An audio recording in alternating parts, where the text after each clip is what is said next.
tomu moc nevěnuje svou pozornost.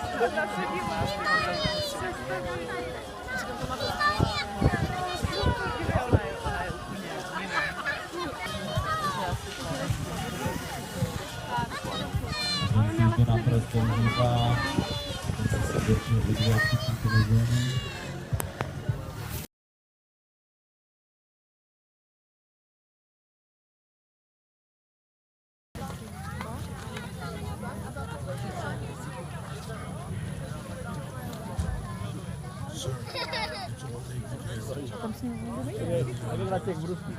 Verunka už se nám řídí. Další brance. Nebojte, to je nacvičený pád pouze pro pobavení, ať víme, že i to se stává.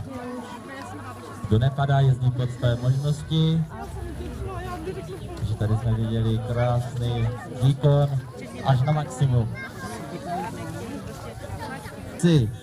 Musíte si najít svoje medaile v kufříku. Kde pak asi jsou?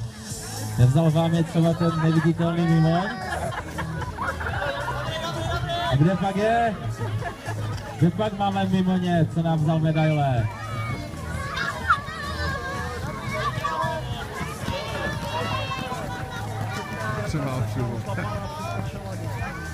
Tak závodníci, nehrneme se, už jsme je ukradli zpátky pro sebe a myslím, že vyjde na každého.